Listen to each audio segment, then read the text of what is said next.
Caldwell, Tennessee, 2023.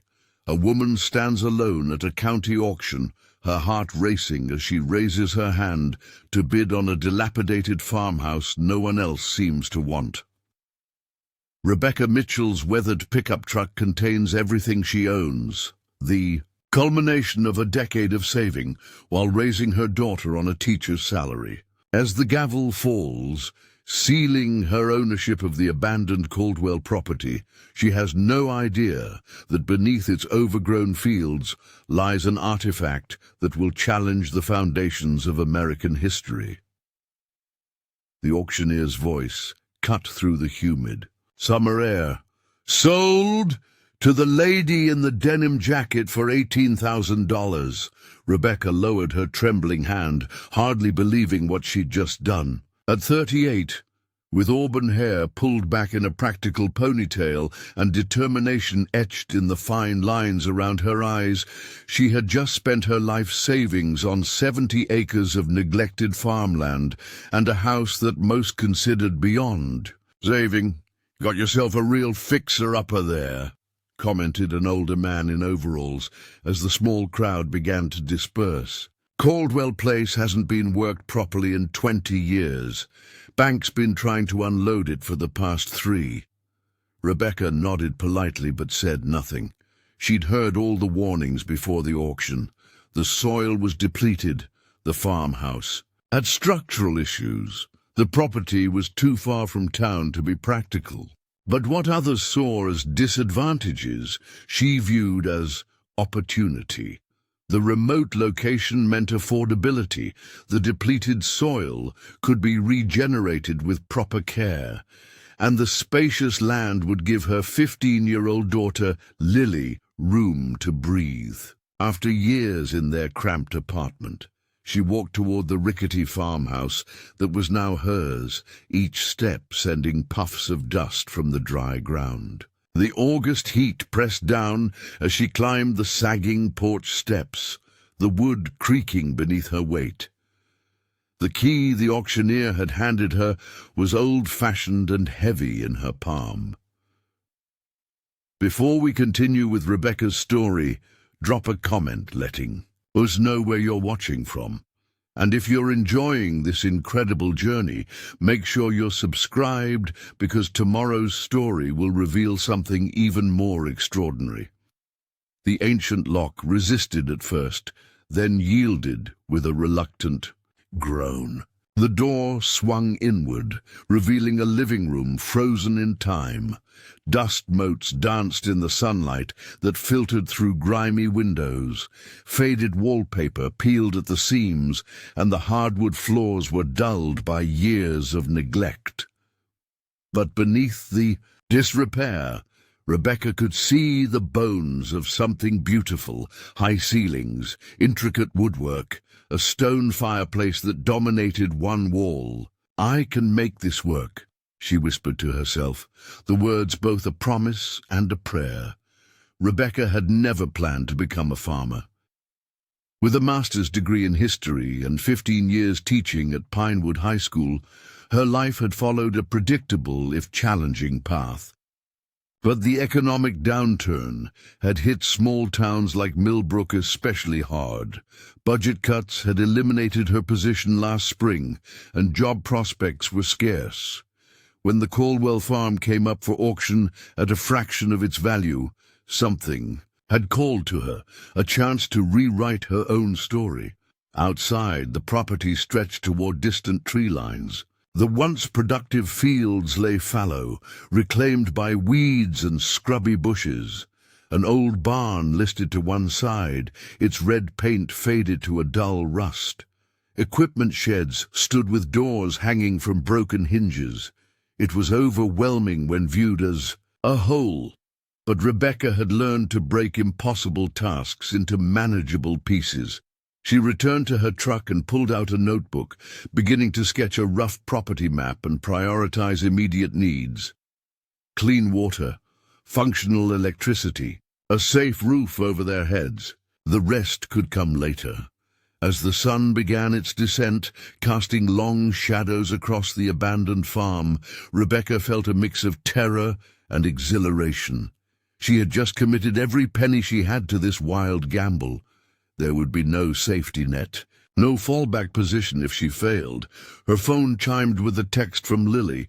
How'd it go? Are we homeless or farmers? Rebecca smiled despite her exhaustion. Farmers, she typed back. I'll pick you up tomorrow. Wait till you see it. She didn't mention the knot of anxiety in her stomach or the magnitude of work ahead.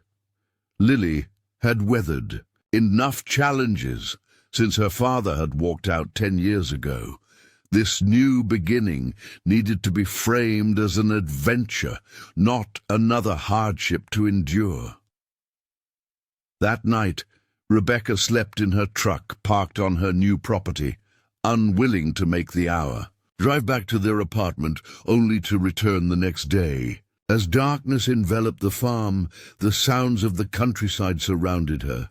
Crickets chirping, an owl hooting from a distant tree, the rustle of night creatures moving through tall grass.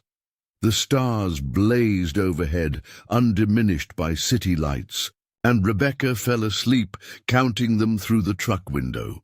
Morning arrived with the first rooster crow from a neighboring farm. Rebecca awoke stiff but determined, washing her face with bottled water before beginning a more thorough exploration of the property. The farmhouse needed substantial work. The wiring was outdated, plumbing questionable, and several windows were broken. But the foundation seemed solid, and the roof, though missing some shingles, didn't show signs of major leaks. The barn proved more problematic. As she carefully picked her way through the structure, testing floorboards before putting her full weight on them, Rebecca noticed a section in the back that seemed different from the rest. The wood was older, the construction techniques more primitive than the main structure.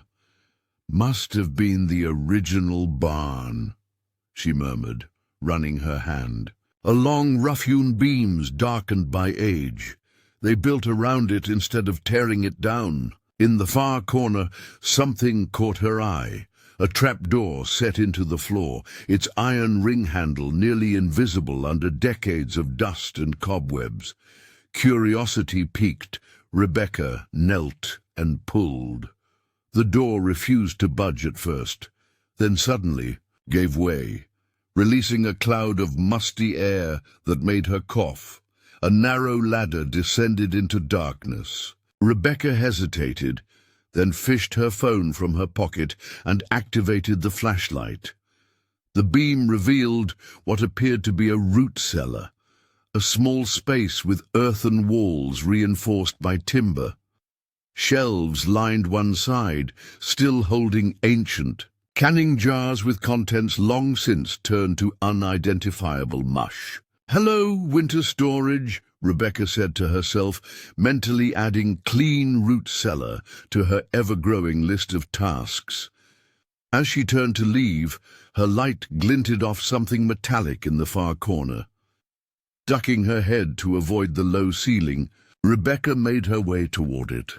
Partially buried in the packed earth floor was an old metal box, approximately the size of a large book. She crouched down and brushed away decades of dirt, revealing an ornate lock mechanism that had long since corroded. After several attempts to open it, Rebecca carried the box back to her truck, where her toolkit contained a small pry bar.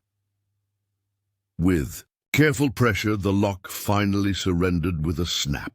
She lifted the lid, holding her breath without entirely knowing why. Inside lay a leather-bound journal, its pages yellowed with age, and beneath it, wrapped in what appeared to be an oilcloth, a small bundle. Rebecca gently lifted the journal, opening it to the first page.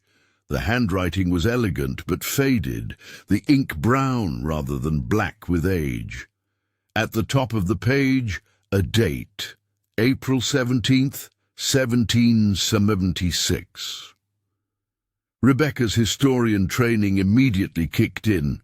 The Revolutionary War was just beginning. The Declaration of Independence wouldn't be signed for months. If authentic, this journal was from the very crucible of American nationhood. The name beneath the date made her breath catch. Eleanor Caldwell. The original Caldwell, Rebecca whispered, connecting the dots. This farm had been in the same family for generations until recent times. Carefully setting the precious journal aside, Rebecca unwrapped the oilcloth bundle. Inside was a medallion of some kind, crafted from tarnished silver. One side bore an engraving of a tree with spreading branches. The other featured strange symbols arranged in a circle. Not English letters, not any alphabet Rebecca recognized. From her historical studies. "What in the world is this?" she murmured, turning the medallion over in her palm. It felt strangely warm to the touch, as though it had been lying in sunshine rather than buried in a dark cellar for centuries. Rebecca's phone chimed, breaking the spell. The high school where Lily was staying with a friend after summer band practice was expecting her pickup soon. Reluctantly, Rebecca rewrapped the medallion and placed it and the journal back in the box. This mystery would have to wait. The drive to Pinewood High brought Rebecca back to the realities of her situation. She had just spent her savings on a property that would require thousands more to make properly habitable. School would start in 3 weeks, and Lily needed supplies, clothes, and stability. Rebecca had applications out for teaching positions in neighboring counties, but nothing had materialized yet. As she pulled into the school parking lot, she spotted Lily immediately. Tall and lanky like her father, with Rebecca's auburn hair cut in a short, practical style. At 15, she balanced on the edge between childhood and adulthood, her face still round with youth, but her eyes wise beyond their years. "So we're really farmers now?" Lily asked, as she tossed her backpack into the truck. "Please tell me there's indoor plumbing." Rebecca laughed. "There is, though I can't guarantee how well it works yet. And we're not farmers exactly, more like land rehabilitators." "Is that even a thing?" "It is now," Rebecca replied with more confidence than she felt. "I've been researching sustainable farming methods, permaculture, soil regeneration. There are grants available for women re-entering agriculture." Lily studied her mother's face. "You're really serious about this?" "I am," Rebecca confirmed. "The school system isn't rehiring any time soon. This property gives us a place to live without rent, land that can eventually produce income, and a fresh start." She paused. "I also found something interesting today. A journal from 1776 and some kind of medallion hidden in an old root cellar." Lily's eyes widened. "Like actual Revolutionary War era? That's your specialty?" Rebecca nodded, momentarily cheered by her daughters. "Enthusiasm. We'll take a closer look once we're settled." The drive to their new home filled with Lily's questions and Rebecca's tentative answers. Yes, they'd need to live simply for a while. No, there wasn't internet service yet, but the library in town had free Wi-Fi. Yes, the school bus would pick her up, though the stop was at the end of their long driveway. As they crested the final hill and the farmhouse came into view, Rebecca watched Lily's expression carefully. The reality was far from the picturesque rural idyll that might have populated her daughter's imagination. "It's going to need some work," Rebecca acknowledged as she parked beside the house.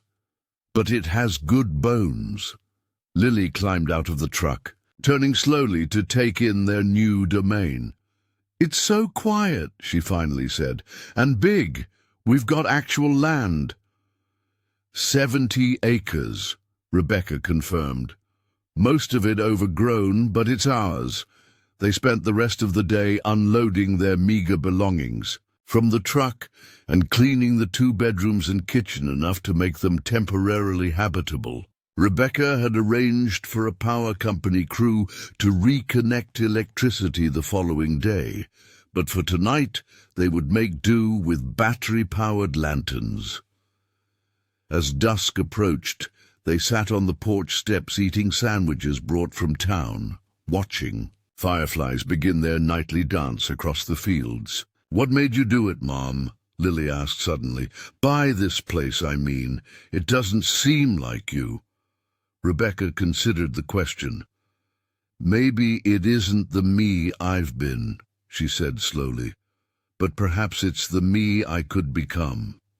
She gestured toward the expansive property. "When I saw this place at the auction, everyone else was seeing problems. The run-down buildings, the neglected fields, the isolation. But I saw possibility. Room to breathe, space to grow something new." "You sound like one of those inspirational posters in the guidance counselor's office," Lily teased, but her smile was gentle. Rebecca laughed. "I probably do, but there's truth in it. Sometimes the biggest opportunities come disguised as problems no one else wants to tackle." As darkness settled fully around them, Rebecca thought of the mysterious box still in her truck. Tomorrow, after dealing with the electrical crew, she would examine its contents more carefully. For now, she needed to focus on creating some semblance of normalcy for Lily. They settled for the night in sleeping bags on the newly swept floor, the open windows allowing in a cool breeze that carried the scent of grass and distant rain. Despite the hard floor and the uncertainty of their future, Rebecca felt something she hadn't experienced in years. A sense of ownership, of possibility, of writing her own story, rather than merely reacting to circumstances. Just before sleep claimed her, Rebecca remembered something her grandmother used to say: "The most important history isn't always in textbooks. Sometimes it's buried in our own backyards, waiting to be discovered." The memory brought a smile to her lips as she drifted off, unaware of just how prophetic those words would prove to be. The electrical crew arrived mid-morning, their truck navigating the rutted driveway with practiced ease. The foreman, a stocky man named Ray Whitaker, greeted Rebecca with the casual familiarity of small-town life.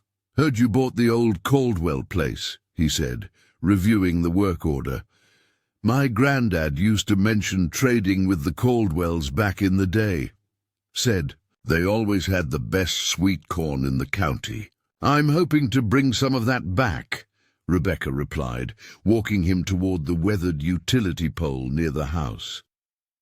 "Do you know when the farm fell into disrepair?" Ray scratched his chin thoughtfully. "Must have been after old man Caldwell. That would be James Caldwell, passed about 20 years ago. His son had moved to Nashville, wasn't interested in farming. Place got sold to some developer with big plans, but nothing ever came of it. Bank foreclosed eventually."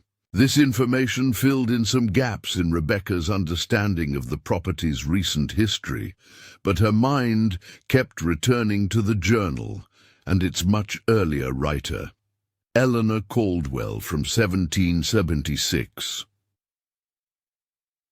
While the electrical crew worked, Rebecca and Lily tackled the kitchen, scrubbing decades of grime from countertops and cabinets. By afternoon, the lights flickered on, the ancient refrigerator hummed to life, and the well pump pushed clean water through the taps. Small victories that felt monumental. "Next up, internet," Lily declared, wiping sweat from her forehead. "I can't believe it's 2023, and we're living like pioneers." True pioneers didn't have electricity either, Rebecca pointed out with a smile. But yes, internet is on the list. For now, let's focus on making this place livable. After the crew departed, Rebecca retrieved the metal box from her truck. At the kitchen table, now clean enough to use, she and Lily examined their find more carefully in the proper light. "It's really from 1776?" Lily asked, hovering over her mother's shoulder as Rebecca gently opened the journal. "The date indicates that," Rebecca replied, "and the paper quality, binding style, and ink are consistent with that period." She carefully turned the first page, revealing elegant handwriting that flowed across the yellowed paper. "I, Eleanor Caldwell, begin this account in my 32nd year, having established our homestead in the territory now called Tennessee. My husband, Thomas, believes documenting our settlement may prove valuable to those who follow, though I write equally for myself, to make sense of the remarkable circumstances that have befallen us." Rebecca read the passage aloud, her historian's training automatically analyzing the language patterns. "This is authentic," she murmured. "The syntax, the vocabulary, it's consistent with educated writing of the late 18th century. Lily picked up the medallion, which gleamed dully in the afternoon light, streaming through the kitchen windows. "What about this thing? It doesn't look like Revolutionary War stuff I've seen in textbooks." Rebecca examined the curious object. Now properly cleaned, the medallion revealed more details. The tree on one side had what appeared to be small figures beneath its branches, and the strange symbols on the reverse were accompanied by a series of concentric circles. "It's not typical colonial American design," she agreed. "The craftsmanship is extraordinary, though. Look how detailed the engraving is, especially considering the tools available at that time." Making history interesting to high school students had been Rebecca's specialty throughout her teaching career. She'd always found ways to connect historical events to modern life, helping teenagers understand that history wasn't just dry facts in textbooks, but the vivid stories of real people facing challenges not unlike their own. Now, holding tangible evidence of such a story in her hands, she felt a familiar thrill of discovery. "We've put a lot of work into researching and presenting this incredible story. If you're enjoying it, please hit that subscribe button and notification bell so you never miss our uploads. Now let's get back to Rebecca's extraordinary discovery." "Let's read more," Lily suggested, pulling up a chair. Rebecca carefully turned to the next pages, where Eleanor Caldwell had continued her narrative. "Our journey from Virginia was fraught with peril, yet we persevered, driven by Thomas's conviction that a better life awaited in these western territories. We have constructed a modest cabin and begun clearing fields for planting, though the labor is ceaseless and our progress slow. I must now record an event so extraordinary I fear it strains credulity, yet I swear by all I hold sacred that what follows is true. 3 days passed, while digging for a root cellar beneath our barn, Thomas uncovered a peculiar object, a medallion of silver-bearing symbols unlike any we have encountered. That same night, a traveler arrived at our homestead, a man of strange appearance and manner, who spoke with an accent I could not place. The journal went on to describe the visitor, who called himself Solomon and claimed to be a scout for settlers further west. He had shown immediate and unusual interest in the medallion, offering to buy it for a considerable sum. When the Caldwells refused, explaining they believed it might be important to understanding the land's previous inhabitants, The man had grown agitated before departing suddenly the following morning. Thomas believes we were wise to keep counsel regarding where exactly the medallion was found, for there was something in the stranger's manner that inspired caution. We have returned it to the earth for safekeeping, along with this account, should misfortune befall us. Rebecca and Lily exchanged glances. They reburied it, Lily said. And then what? Why didn't they retrieve it later? I don't know, Rebecca admitted, turning more pages. The subsequent entries detailed the Caldwell's efforts to establish their farm, interactions with indigenous peoples, described with surprising respect for the era, and occasional references to continued interest. In the medallion, Eleanor wrote of studying the symbols, trying to decipher their meaning, and her growing conviction that they represented a language far older than European settlement of the continent. 6 months after the initial entry, Eleanor wrote, "Solomon has returned, this time with companions. They presented themselves as land surveyors, yet their questions focused suspiciously on our cellar and any artifacts we might have discovered. Thomas sent them away with assurances we had found nothing of interest, but later confided his fear that our discovery may be more significant than we initially believed. Tonight, we move the medallion and these papers to a more secure location. Thomas has constructed a hidden compartment beneath the root cellar floor, accessible only to one. Who knows of its existence? I pray this precaution proves unnecessary, yet recent events have left me unsettled." This was the journal's final entry. The remaining pages were blank. "That's it?" Lily asked, disappointment evident in her voice. "What happened to them? Did this Solomon guy come back? What is the medallion?" Rebecca shook her head. "I don't know. The historical record shows the Caldwell family remained on this land for generations, so they survived whatever concerns they had. But why they never retrieved these items remains a mystery." She carefully examined the medallion again. The symbols didn't correspond to any Native American writing systems she was familiar with, nor did they match European or Asian languages of the period. "We need more information," she decided. "I'll contact Dr. Harriet Chen at the State University. She specializes in early American history and might have insights. And there's bound to be county historical records that could fill in some blanks about the Caldwell family." The remainder of the day passed in a blur of continued cleaning and organization. Rebecca managed to get the ancient water heater working, providing them with their first hot showers in the farmhouse. They made a trip to town for groceries and essential supplies, careful to budget every dollar of Rebecca's dwindling funds. At the local hardware store, Rebecca struck up a conversation with the owner while purchasing work gloves and basic repair materials. "Mitchell, you said," the man repeated when she introduced herself, "taking on the old Caldwell place all by yourself." "With my daughter," Rebecca confirmed. "It's a big project, but we're determined." The owner, whose nameplate identified him as Harold Jenkins, studied her with newfound interest.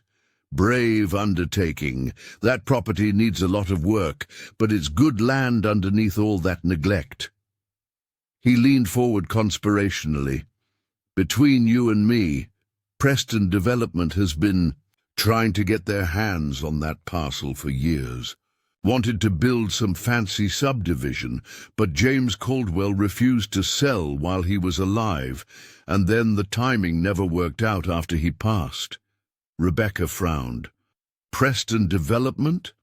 Big outfit from Nashville.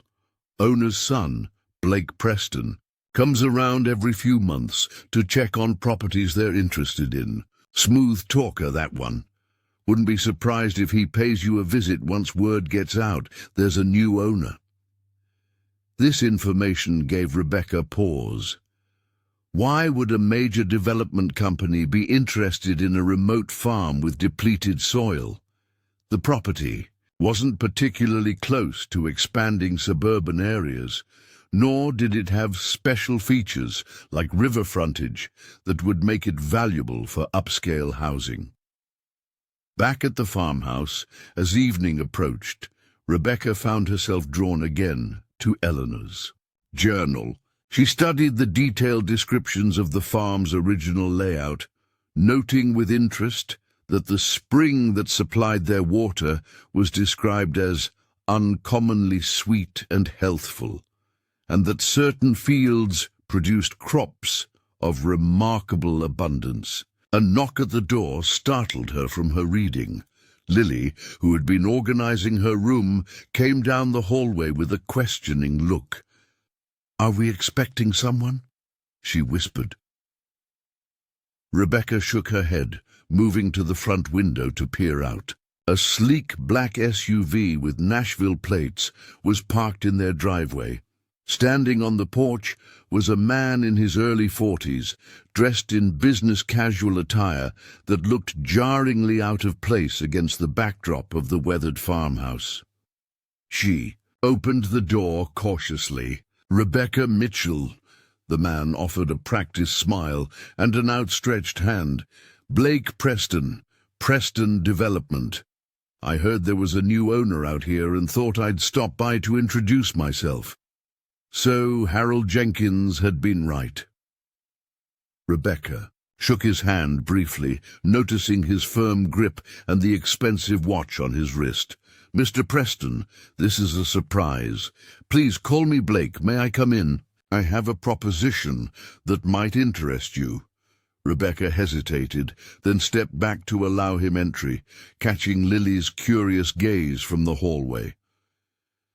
Preston surveyed the interior with barely disguised assessment, noting the signs of ongoing renovation and sparse furnishings. "You've taken on quite a project here," he observed, his tone suggesting he found her efforts quaint rather than impressive.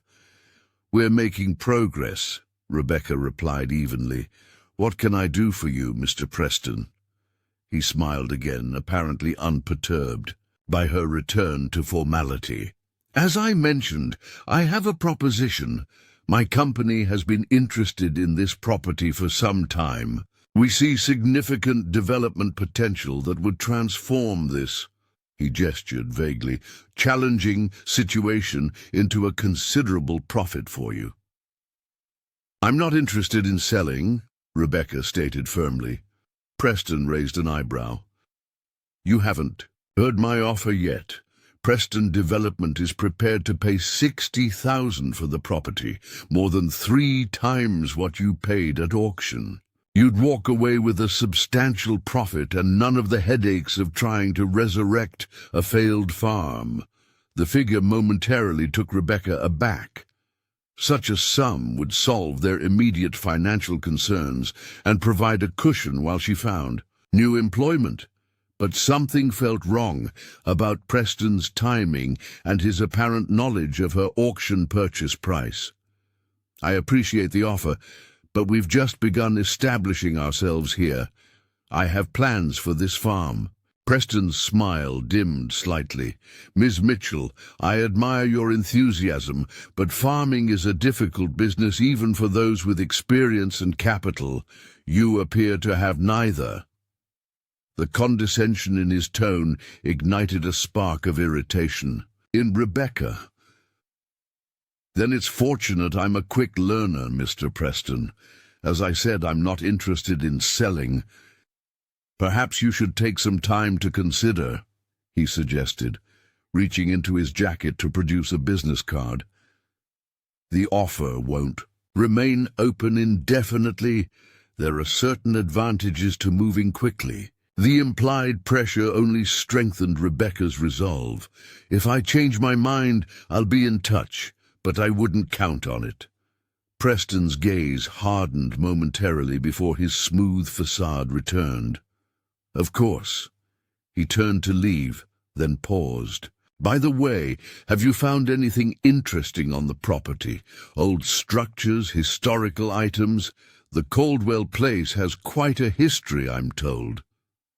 The casual question sent a warning signal through Rebecca's mind. She thought of Eleanor's journal and its mention of the mysterious Solomon who had shown such interest in their discovery. Just the usual debris you'd expect on an old farm, she replied with practiced nonchalance. Why do you ask? Professional. Curiosity. Development often requires historical assessment. He smiled again.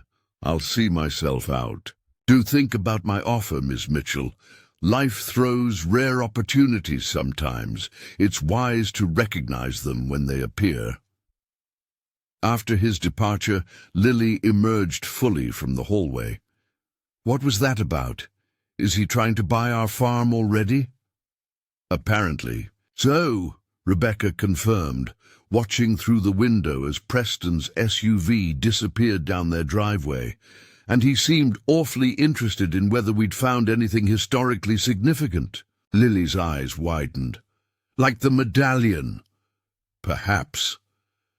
Rebecca picked up Eleanor's journal thoughtfully.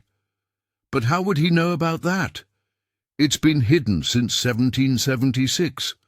The question hung in the air between them, adding another layer to the mystery surrounding their discovery. As night fell over the farm, Rebecca wondered what connections might exist between the stranger Eleanor had called Solomon and the smooth-talking developer who had just left their porch.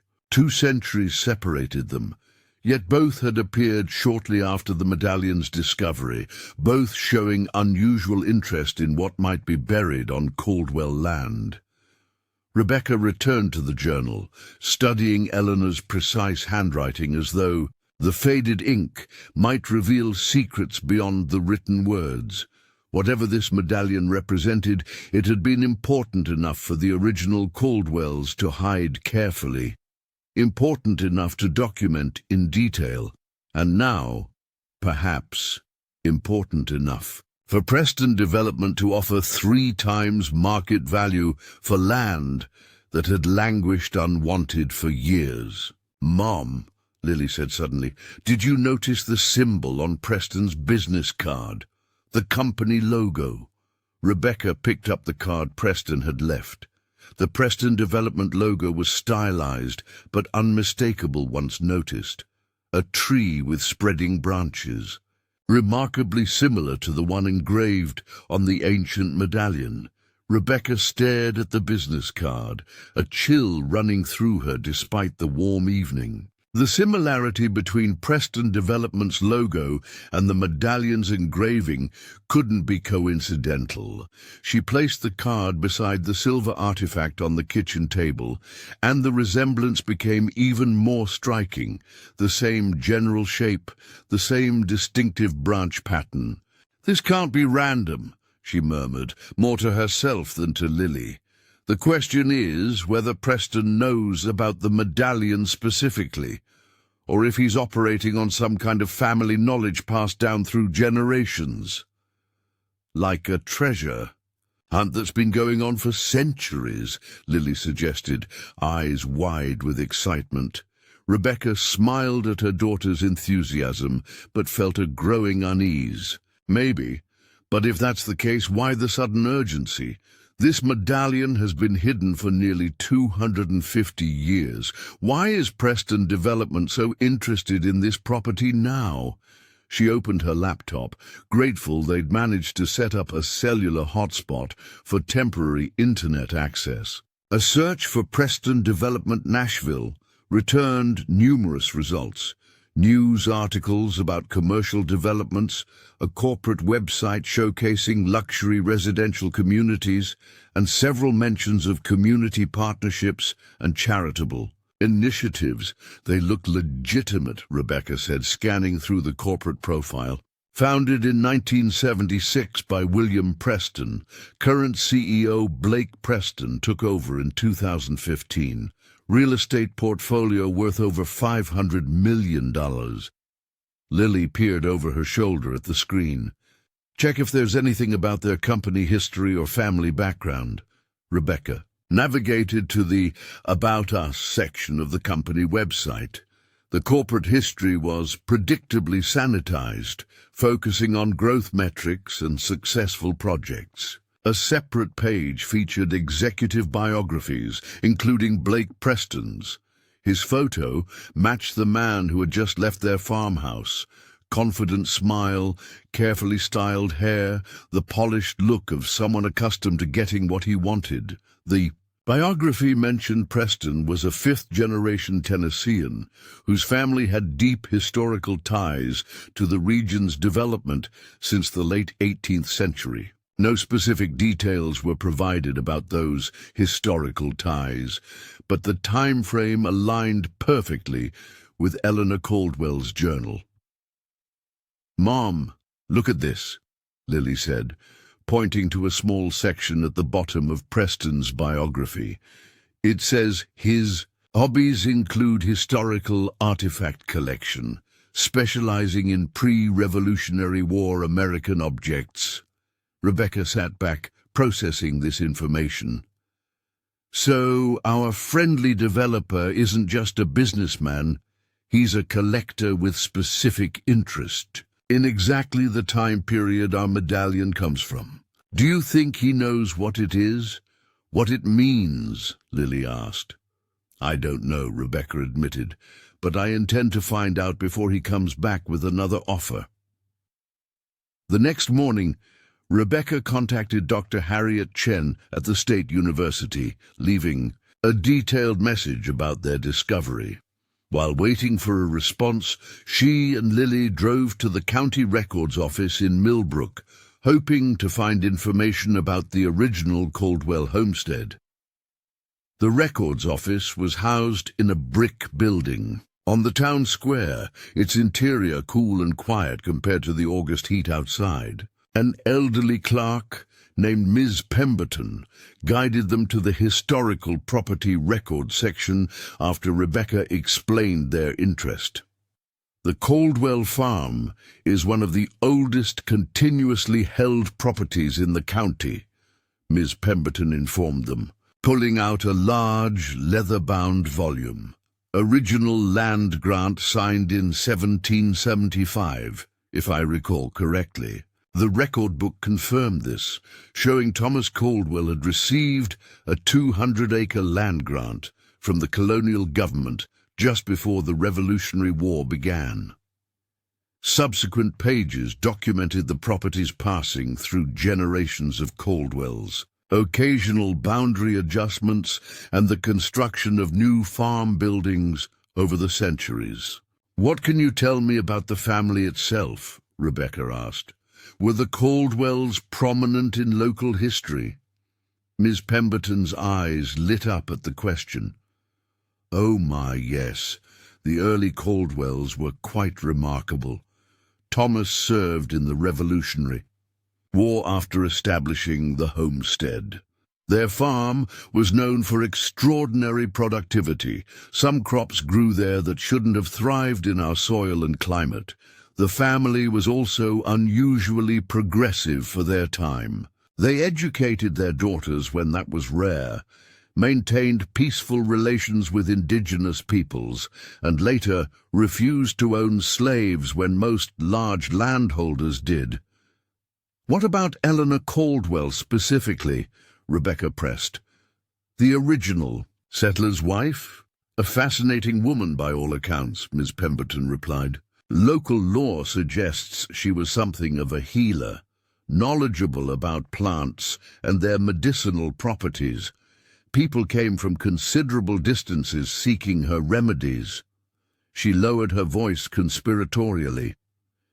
Some even called her a witch, though that was common for any woman of intelligence and independence in those days.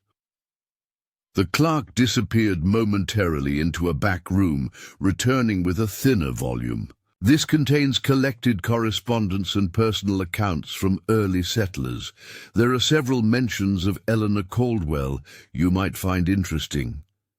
Rebecca carefully opened the fragile book, finding references to Eleanor scattered throughout.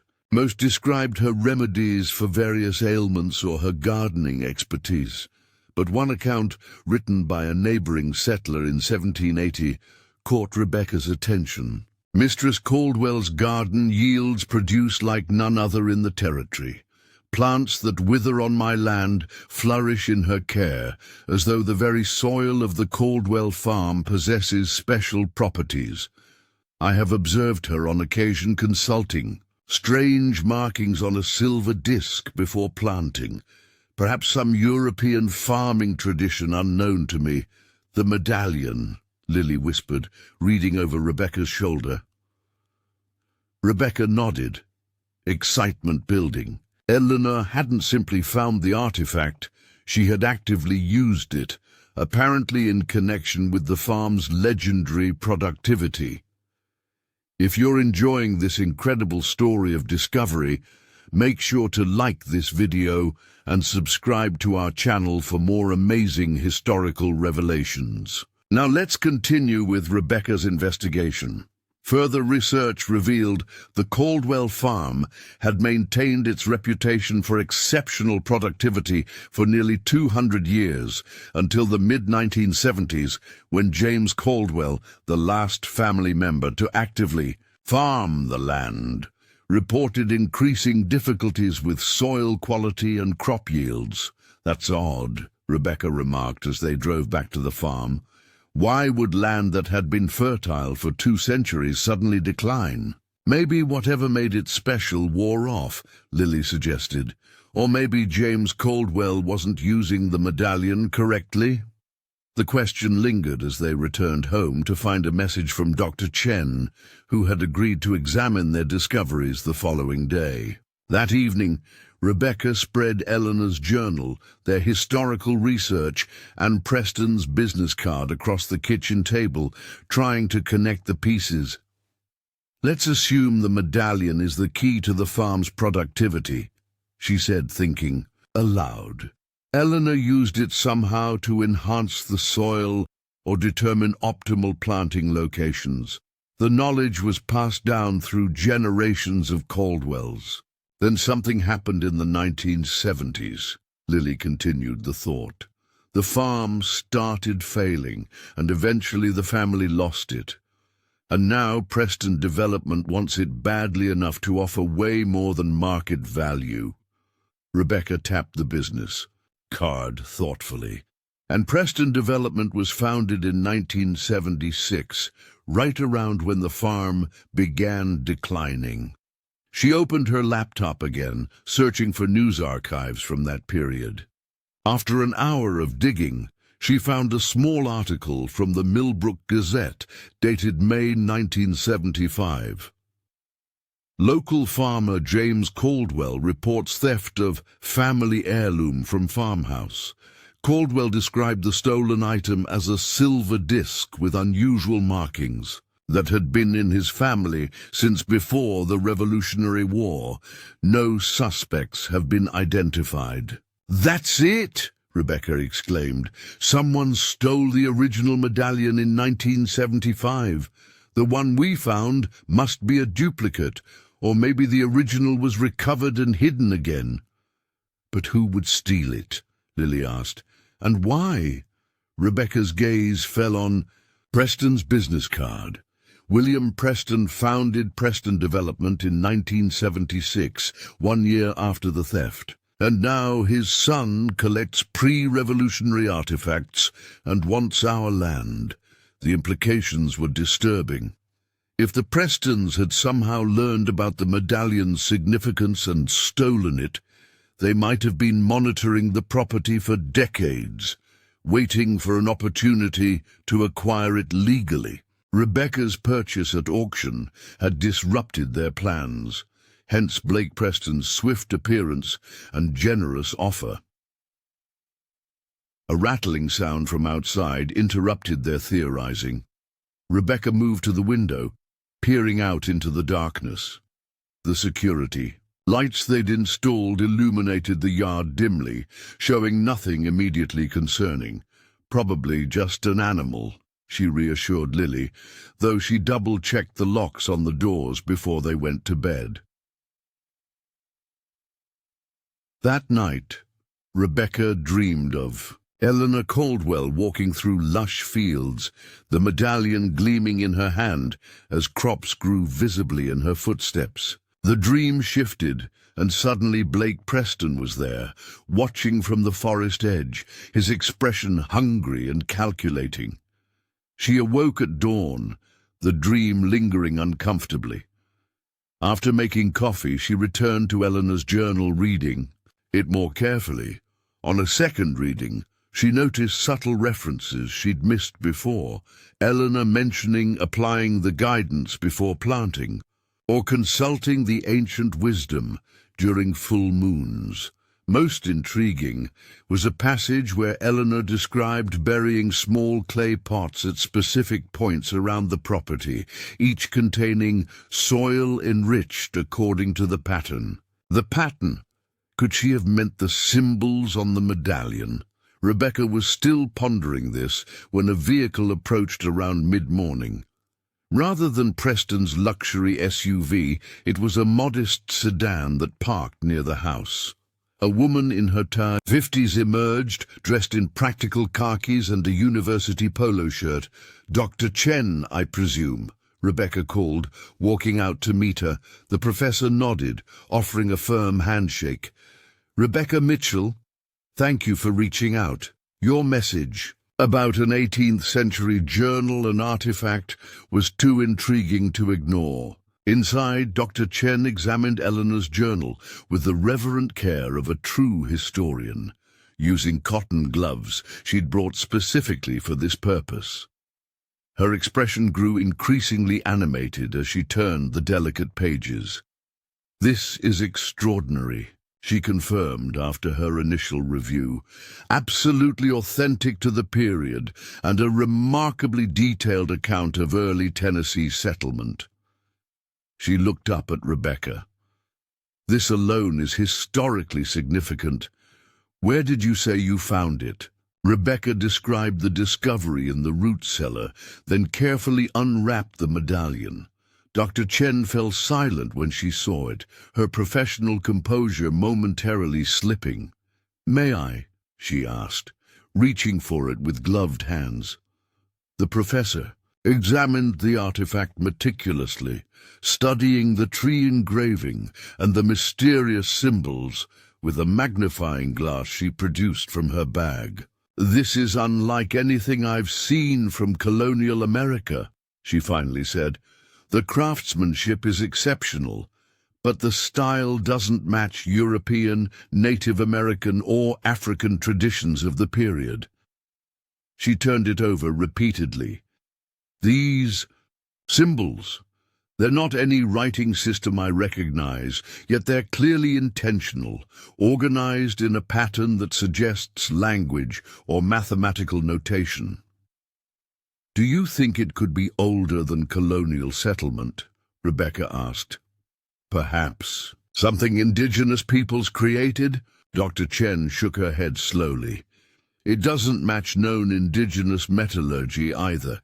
If I had to guess, and this is purely speculation, I'd say it appears more, well, this will sound strange, but more advanced than 18th century craftsmanship. Should allow." Lily, who had been listening quietly, spoke up. "You mean like it was made with technology that shouldn't have existed back then?" The professor smiled kindly at her. "Something like that. The precision of these engravings would be difficult to achieve even with modern tools." She carefully placed the medallion back on the table. "Have you shown this to anyone else?" Rebecca hesitated, then described Blake Preston's visit and the similarities between the medallion's tree symbol and his company logo. Dr. Chen frowned. "That's concerning. Artifacts of unknown origin can attract unhealthy attention from collectors willing to operate outside legal channels." She pulled out her phone, showing them a news article. "Just last month, A previously unknown Native American artifact disappeared from a private collection in Kentucky. The owner reported men claiming to be from an insurance company examined. It vanished that night. The implications were clear. Their discovery might put them at risk. Dr. Chen suggested documenting everything thoroughly and considering whether to register the find with the State Historical Society, which would offer some protection. In the meantime, she advised, be cautious about who knows what you've found. I'd like to bring in a colleague who specializes in ancient languages and symbols if you're comfortable with that. She might be able to decipher these markings. Rebecca agreed, and they arranged for a follow-up visit in 2 days. After Dr. Chen departed, the farmhouse seemed unusually quiet. You think Preston might try to steal it? Lily asked bluntly. I think we need to be careful, Rebecca replied. If his family has been seeking this medallion for generations, they're unlikely to give up easily. That afternoon, they explored the property more thoroughly, looking for any signs of the clay pots Eleanor had mentioned burying. The task was daunting given the farm's size and the decades of overgrowth. But Rebecca had a theory. Eleanor wrote about burying them according to the pattern, she explained as they walked the perimeter. What if the symbols on the medallion aren't just writing, but a map of the farm itself? They returned to the house and laid the medallion on a printed aerial view of the property. The concentric circles on one side did indeed resemble a simplified map if oriented with north at the top. Specific symbols appeared at what would be cardinal points around the property's boundaries. It's worth investigating, Rebecca decided. Let's check the northern boundary first. The northern edge of the farm bordered a small creek that had partially eroded its banks over the years. As they searched along it, Lily spotted something unusual, a section of exposed clay that didn't match the surrounding soil. Careful digging revealed a small pottery vessel, crudely formed but intact, filled with what appeared to be soil mixed with unfamiliar seeds or plant matter. One down, Rebecca said triumphantly. Let's see if we can find the others before sunset. By evening, they had located 3 of what they suspected were Eleanor's cultivation pots, each positioned precisely where symbols appeared on the medallion's circular pattern. The 4th location, to the west, proved more challenging as it was, now covered by thick brush. As darkness approached, they reluctantly suspended their search, returning to the farmhouse with their discoveries. Rebecca carefully opened one pot, finding the contents remarkably preserved. Soil that still appeared rich and dark, mixed with seed-like objects, unlike any modern crop she recognized. What do you think they are? Lily asked, peering at the strange seeds. I don't know, Rebecca admitted, but I suspect they're part of whatever made this farm extraordinarily productive for 2 centuries. They were discussing whether to plant some of the seeds as an experiment when headlights swept across the farmhouse windows. A vehicle was coming up the driveway, not the familiar shape of Dr. Chen's sedan, but the distinctive outline of Blake Preston's SUV. He's back already? Lily whispered, anxiety evident in her voice. Rebecca quickly gathered the journal, medallion, and clay pot, securing them in a kitchen cabinet. Stay inside, she instructed Lily. I'll handle this. She stepped onto the porch as Preston parked, noticing that this time he wasn't alone. A second man remained in the passenger seat, his features indistinct in the gathering twilight. Miss Mitchell, Preston called, approaching with the same practiced smile. I hope I'm not interrupting your evening. I wanted to follow up on our conversation and see if you'd had a chance to consider my offer. My answer hasn't changed, Rebecca replied firmly. The farm isn't for sale. Preston's smile didn't waver, but something hardened in his eyes. I understand your reluctance, but circumstances have changed. I'm now authorized to offer you $80,000, more than 4 times your investment. I think you'll agree that's more than generous. The escalation of his offer only confirmed Rebecca's suspicions. Whatever Preston believed was on this land, he valued it far beyond the property's apparent worth. Mr. Preston, she said, maintaining a calm she didn't entirely feel, I appreciate your persistence, but I need to be clear. This farm is my home now. No amount of money will change that. Preston's cordial facade slipped momentarily. Ms. Mitchell, I don't think you understand the situation. This property has significance beyond its agricultural potential. My family has historical interest in this land that dates back centuries. Historical interest? Rebecca echoed, watching him carefully. What kind of historical interest would justify offering 4 times market value? Preston seemed to catch himself, the smooth businessman persona returning. Family sentiment primarily. The Prestons and Caldwells share a complicated history. In this region, he paused, studying her with new intensity, but perhaps you've already discovered some of that history yourself. People often find interesting items when renovating old properties. The fishing for information was so transparent that Rebecca almost laughed.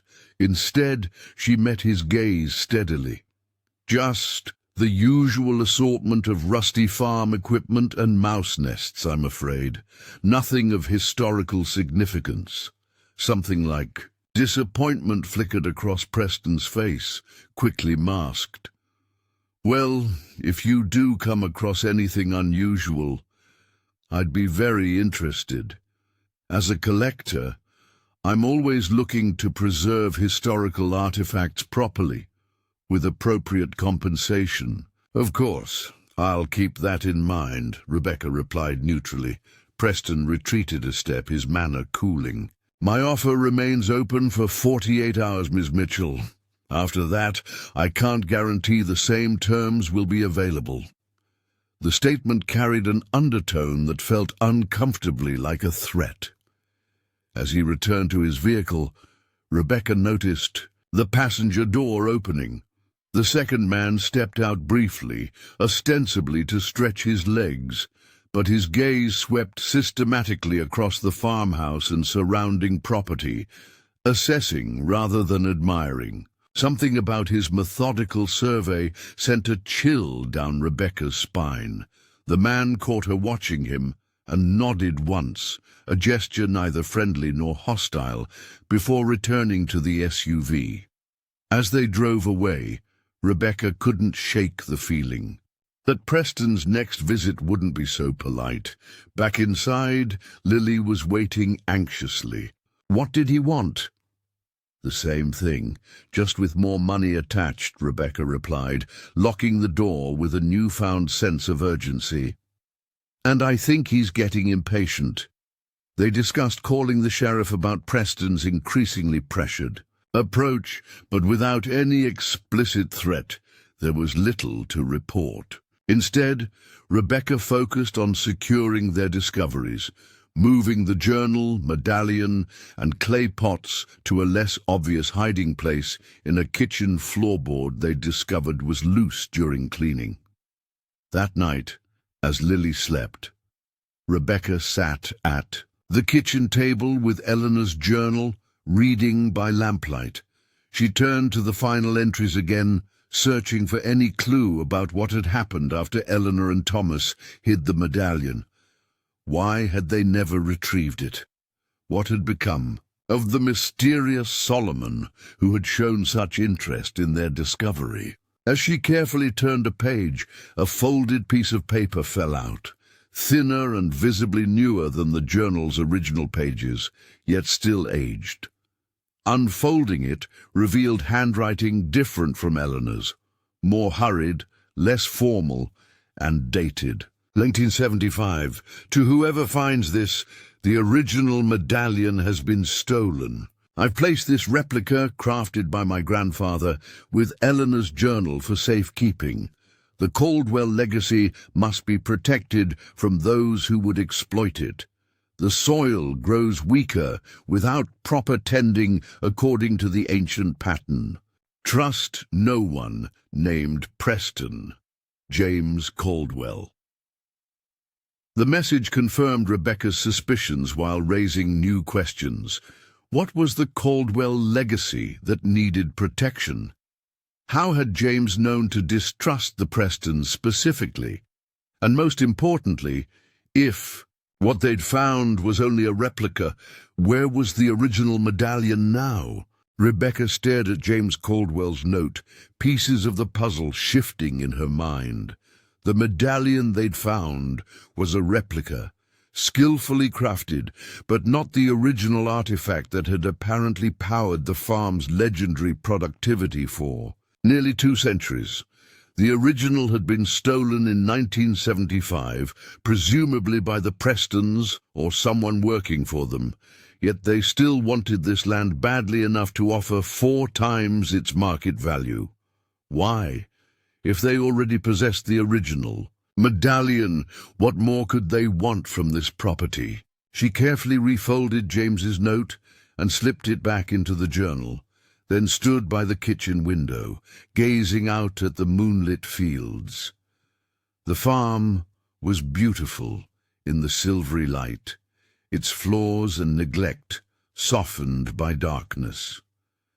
Somewhere out there, Eleanor Caldwell had walked these same acres, using the medallion to create extraordinary abundance from ordinary earth. Rebecca's phone buzzed with a text from Dr. Chen. My linguistics colleague is very interested in your find. Can meet day after tomorrow. Also, did some research on Preston development. Interesting history. We'll share when we meet. The message heightened Rebecca's sense that they were dealing with something far more significant than a simple historical curiosity. She replied, confirming the meeting, then tried to get some sleep, though her dreams were troubled by images of Preston watching the farmhouse from the tree line. Morning brought renewed determination. Over breakfast, Rebecca shared James Caldwell's note with Lily. So the medallion we have is a fake? Lily asked, disappointed. Not fake exactly, a replica, Rebecca corrected.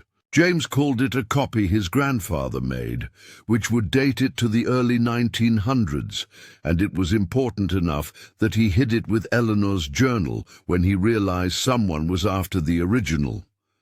But if Preston has the original, why does he want our land so badly? It was the central question, and Rebecca had been pondering it throughout the night. I think there's something else here. Something that requires both the medallion and the land itself. Remember how Eleanor wrote about burying those clay pots according to the pattern? What if the medallion is like an instruction manual for something bigger? They spent the morning continuing their search for the remaining clay pots Eleanor had described. The western boundary proved challenging, overgrown with thorny underbrush that had thrived during the farm's years of neglect. By midday, sweaty and scratched, they finally located the 4th pot buried near the base of an ancient oak tree. That's all of them, Rebecca said, carefully extracting the vessel from the soil. Like the others, it contained what appeared to be specially prepared earth mixed with unusual seeds. What do we do with them now? Lily asked, as they carried their find back to the farmhouse. I'm not sure, Rebecca admitted.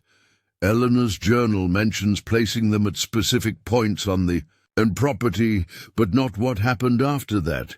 It's like having pieces of a puzzle without the picture on the box. After lunch, they drove into town to visit the County Historical Society, hoping to find more information about the Caldwell family and possibly the Prestons as well. The society was housed in a converted Victorian home just off the town square, its rooms filled with glass cases displaying artifacts from the region's past. The curator, Martha Wilkins, lit up when Rebecca mentioned they were the new owners of the Caldwell farm. The Caldwell property, one of our oldest homesteads. We have quite a collection of materials related to the family. She led them to a research room where several boxes of Caldwell family archives had been preserved. Letters, photographs, farm records, and even some personal items donated after James Caldwell's death. As they carefully examined the materials, a pattern emerged. Generation after generation of Caldwells had maintained detailed records of crop rotations, planting locations and yields, all far exceeding typical production for the region. Most interesting were references to the founder's method, or sometimes simply the pattern in these records. Various Caldwells had written about following this method, with one 1899 letter from Thomas Caldwell III to his son stating, "Remember that the pattern must be followed precisely. The medallion guides the placement, but the timing depends on the stars. This knowledge is our family's greatest inheritance." "The medallion and astronomy," Rebecca murmured. "The symbols might include star charts or calendrical information." Among the more recent materials was a newspaper clipping from 1972 showing James Caldwell standing proudly beside an extraordinary corn harvest. The caption noted it was the last record yield from the Caldwell farm. 3 years before the medallion was stolen, Lily whispered, connecting the timeline. They also discovered a family photograph album containing pictures spanning from the 1880s through the 1970s. One faded color photograph from 1970 showed James Caldwell shaking hands with a younger man, identified in the caption as William Preston. Both men were smiling, but James's expression appeared strained. "Preston Development's founder," Rebecca noted, so the families did know each other. Martha Wilkins, who had been helping another visitor, returned and noticed the photograph they were examining. "Ah, the Caldwell-Preston connection. That's an interesting piece of local history. What can you tell us about it?" Rebecca asked. "Creating and sharing this extraordinary story has been our passion. If you're enjoying this historical mystery, please hit that subscribe button and notification bell. Your support helps us bring more incredible stories like this to life. Now back to the historical society." Martha's expression turned thoughtful. "Well, the Preston family has been in this region almost as long as the Caldwells, though they took different paths. While the Caldwells remained farmers, the Prestons became merchants, then bankers, and eventually developers. Local legend has it that there was some dispute between the families dating back to Revolutionary times, something about a treasure or special knowledge that one family claimed the other had stolen. "And in recent times?" Rebecca pressed. "William Preston tried repeatedly to buy the Caldwell farm in the 1970s, offered well above market value, but James refused to sell. After James passed and his son inherited, the property changed hands several times, but somehow always slipped through Preston Development's fingers. Some folks thought it was almost like the land itself was resisting them." Martha smiled apologetically. "Just local superstition, of course. Or perhaps not," Rebecca thought. If the medallion was somehow connected to the land's fertility, maybe there was something to the idea that the property resisted those who had stolen the artifact. As they We're preparing to leave. Martha mentioned one more detail. You might want to check the old Caldwell family cemetery on your property. Most of the early settlers are buried there, including Eleanor and Thomas. It's probably quite overgrown now, but it should be on the eastern ridge, if I recall correctly. Rebecca thanked her for the suggestion. A family cemetery hadn't been mentioned in the auction paperwork, but it made sense that the early Caldwells would have established one on their property. On the drive home, they stopped at the hardware store for supplies to better secure the farmhouse, new locks, motion-sensing lights, and materials to repair. Broken windows. Rebecca couldn't shake the feeling that Preston's next move might be more direct than a simple purchase offer. Harold Jenkins, the store owner, raised an eyebrow at their selections. Expecting trouble out at the old Caldwell place? Just being cautious, Rebecca replied, not elaborating. Jenkins nodded knowingly. Heard Blake Preston paid you a visit. Man doesn't take no for an answer easily. Have you known the Prestons? Long? Rebecca asked casually. Known of them, mostly. William Preston, Blake's father, used to come around personally in the 70s. Had some kind of obsession with the Caldwell property. After James Caldwell reported that family heirloom stolen, a lot of folks had their suspicions about who was behind it, though nothing was ever proven. Jenkins lowered his voice. Between you and me, the Prestons have always had a reputation for getting what they want, one way or another. It was another piece of the puzzle, confirming the long-standing tension between the families. As they loaded their purchases into the truck, Rebecca noticed a black SUV parked across the street. Not Preston's, but similar. A man sat in the driver's seat, apparently engrossed in his phone. When he glanced up and caught Rebecca looking, he immediately started the vehicle and drove away. She fingered James Caldwell's note in her pocket. The Caldwell legacy must be protected from those who would exploit it, he had written. Rebecca was beginning to understand what that legacy might be, and why the Prestons had pursued it for generations. The question now was whether she could uncover the truth before Preston made his next move. After a tense, largely sleepless night, Rebecca and Lily returned to the family cemetery as soon as daylight allowed. They brought gardening, tools, water, and Rebecca's digital camera to document what they found. The morning was misty, dew clinging to the tall grass as they made their way up the eastern ridge. "Do you think they'll come back?" Lily asked, glancing over her shoulder toward the farmhouse, now partially obscured by the rising ground. "Possibly," Rebecca admitted, "but I doubt they'll try anything in broad daylight."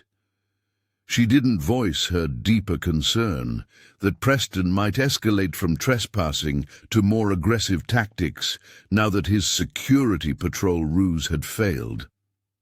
They reached the cemetery and began carefully clearing vegetation from around Eleanor Caldwell's headstone.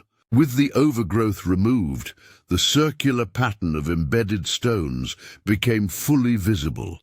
Concentric rings interspersed with smaller stones placed at specific points that perfectly matched the arrangement of symbols on the medallion. "It's definitely the same pattern," Lily confirmed, comparing a photo of the medallion on Rebecca's phone to the ground design. Rebecca nodded, taking pictures from various angles. "The question is, what does it mean? Is it purely symbolic, or does it have some practical purpose?" They worked methodically through the small cemetery, clearing debris from each Caldwell grave. Most featured similar circular patterns, though some appeared more elaborate than others. Thomas Caldwell's headstone, beside Eleanor's, incorporated the tree symbol prominently, with roots extending downward into the circular pattern at its base. As they cleared James Caldwell's grave, the last family member to actively farm the land. Rebecca noticed something different. Instead of the circular pattern, a single line of text was carved at the base of his headstone. The pattern breaks when the key is taken. The key, Rebecca repeated. The original medallion. She sat back on her heels, brushing dirt from her hands as she considered the implications. What if the medallion isn't just a guide for planting? What if it's literally a key that activates whatever makes this land special? Activates how? Lily asked, reasonably skeptical. It's just a piece of metal. I don't know, Rebecca admitted.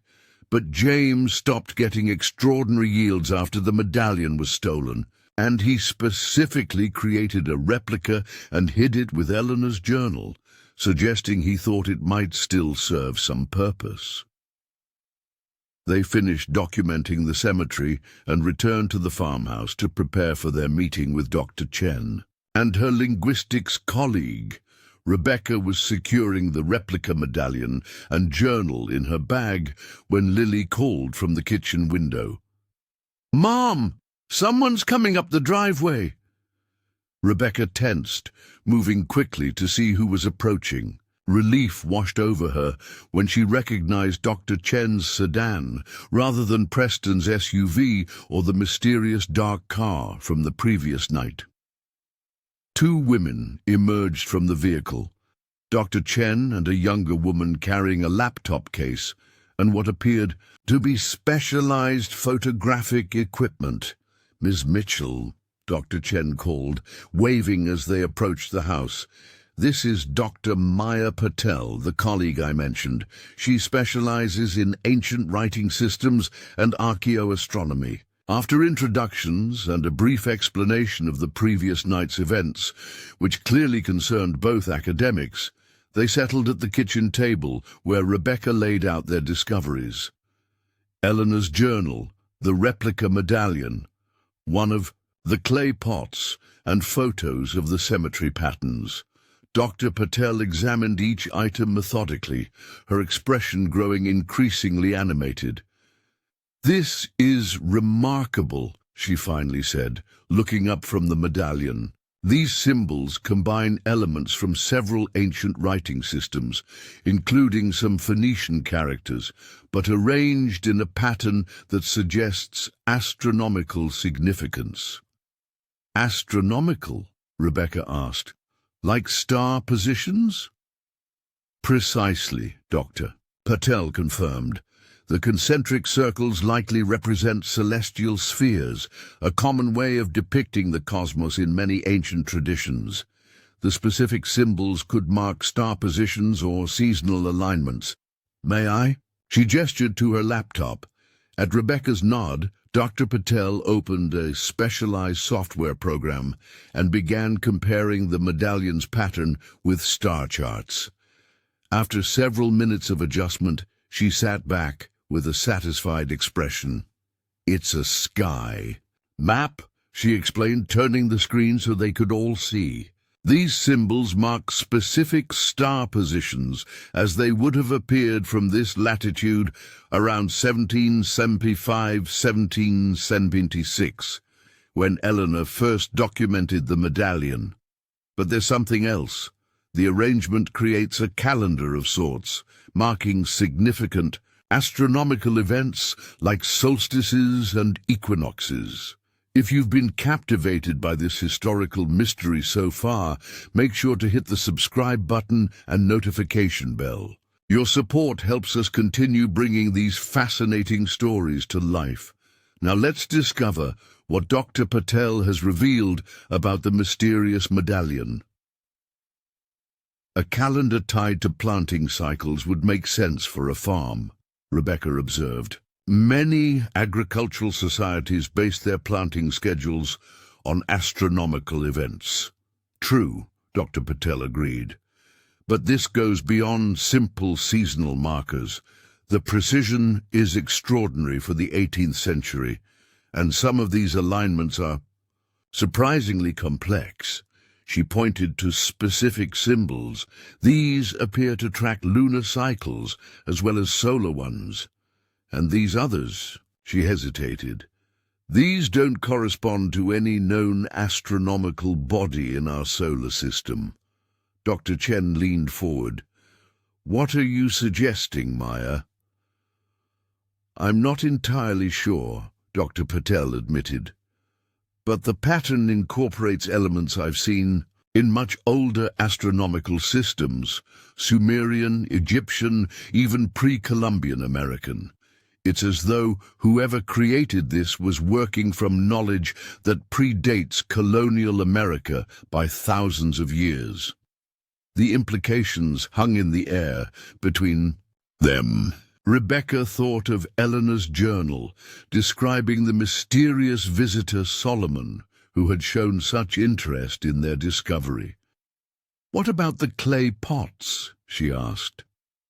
Eleanor described burying them at specific points around the property, according to the pattern.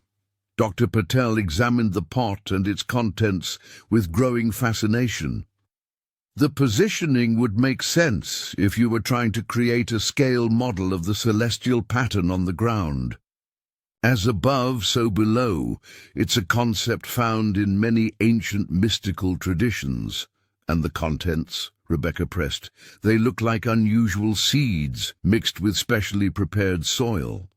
Dr. Chen took a small sample, examining it under a portable microscope she'd brought. Some of these are definitely seeds, though not varieties I recognize immediately. Others appear to be mineral compounds. I'd need a lab analysis to be certain, but they could be trace elements that enhance soil fertility. Eleanor's journal mentioned unusual productivity, Rebecca explained. The farm maintained extraordinary yields for nearly 2 centuries until the original medallion was stolen in 1975. Dr. Patel's eyes widened. Then you've found it, a replica, not the original. Rebecca nodded, sharing James Caldwell's note. Both academics read it with growing excitement. This is consistent with what I've been researching about Preston development, Dr. Chen said. After finding your message intriguing, I did some digging into their corporate history. William Preston established the company in 1976 with a sudden influx of capital that financial journals at the time couldn't fully explain. Within 5 years, they'd acquired several properties with unusual agricultural histories. Properties, like this one? Rebecca asked. Similar in some ways, Dr. Chen confirmed. Each had been family-owned for generations, with reportedly exceptional productivity that declined shortly before Preston acquired them. And each purchase was preceded by reports of theft or vandalism. The pattern was disturbing, suggesting the Prestons had systematically targeted properties with characteristics similar to the Caldwell farm, possibly acquiring artifacts like the medallion from each. What would be the purpose? Lily asked, speaking up for the first time since the scientific discussion began. Why collect these things from different farms? Dr. Patel looked thoughtful. If each medallion is indeed a key to enhanced agricultural productivity through this astronomical alignment system, possessing multiple such keys could represent significant agricultural advantage, especially in today's climate of industrial farming and food security concerns. But it's more than that, Rebecca said slowly, pieces connecting in her mind. Preston doesn't want to farm this land. He wants to develop it, turn it into housing or commercial property. That makes no sense, Lily objected. Why steal something that makes land incredibly fertile just to pave over the land? Dr. Chen's expression turned grave. Unless fertility isn't the only special quality these properties possess, or unless development serves some purpose we haven't yet understood. The conversation was interrupted by the sound of vehicles approaching, multiple engines growing louder as they neared the farmhouse. Rebecca moved to the window and felt her heart sink. 3 vehicles were coming up the driveway, Blake Preston's SUV in the lead, followed by a dark sedan similar to the one from the previous night and a large pickup truck. "It's Preston," she said tersely, "and he's brought reinforcements." Dr. Chen joined her at the window, frowning. "That's concerning. Should we call the sheriff?" Rebecca was already dialing. Deputy Garcia said she'd file a report about last night's trespassing. This might qualify as harassment. The call connected, but to her dismay, the dispatcher informed her that all deputies were currently responding to a multi-vehicle accident on the highway. Someone would come as soon as possible, but it might be at least 30 minutes. Outside, the vehicles parked in a semicircle that partially blocked the driveway. Blake Preston emerged from his SUV, looking immaculate despite the summer heat. From the sedan stepped 2 men who moved with the alert precision of security professionals. The pickup contained what appeared to be survey equipment and 2 more men in work clothes. "Planning a survey without permission," Rebecca noted grimly. "That's trespassing at minimum." "We should document this," Dr. Chen suggested, taking out her phone to record video. Preston approached the house directly, his confident stride suggesting he expected compliance rather than resistance. Rebecca decided to meet him on the porch rather than allowing him to reach the door. Lily and the 2 academics stayed inside, but positioned themselves to watch and listen. "Ms. Mitchell," Preston called as she stepped onto the porch, "I see you have visitors. I hope I'm not interrupting." "You are," Rebecca replied flatly. "And you're trespassing. I've already called the sheriff." Preston's smile didn't waver. "A simple misunderstanding. I'm here on legitimate business. A required environmental survey before making a formal development proposal for adjacent properties. Some measurements need to be taken from various perspectives, including from your land." The explanation was smooth, but obviously fabricated. Rebecca crossed her arms. "You need permission to access private property for such surveys, Mr. Preston. Permission I haven't granted." For the first time, Preston's composure showed a crack, a slight tightening around his eyes. "Ms. Mitchell, I've been more than patient. My offer was extremely generous, considering the property's condition. Your reluctance suggests you may have discovered something that you believe increases the land's value. Or perhaps I simply don't want to sell my home," Rebecca countered. Preston's gaze shifted briefly to the kitchen window where Dr. Chen was visible, recording the interaction. "You've brought in experts," he observed. "Historians, I presume? Researching the property's past? Found anything illuminating?" The fishing for information was transparent. Rebecca maintained her neutral expression. "My guess purpose here is none of your concern, Mr. Preston. Now I need to ask you and your team to leave immediately." Preston's cordial facade dissolved entirely. "I don't think you understand the situation, Ms. Mitchell. My family has been tracking items connected to this property for generations. We know exactly what's here and what it's worth. The only question is whether you'll benefit from that value or become an obstacle to progress." The threat, though veiled, was unmistakable. Rebecca felt a chill despite the warm morning. "Are you threatening me, Mr. Preston?" "Merely stating facts," he replied, his tone hardening. "My associates conducted a preliminary survey last night and confirmed our suspicions. The Caldwell legacy remains intact despite James's efforts to conceal it. We're prepared to extract that legacy with or without your cooperation," Rebecca thought quickly. Preston clearly believed they'd found something significant last night, though his associates couldn't have located the hidden journal or replica medallion. He was bluffing, trying to pressure her into revealing what they'd actually discovered. "I've documented this conversation," she informed him, nodding toward Dr. Chen's visible recording. "Any further trespassing or threats will be reported to authorities. Now, for the last time, please leave my property." Preston stared at her for a long moment, calculation evident in his eyes. Finally, he stepped back. "My final offer is $100,000, Ms. Mitchell.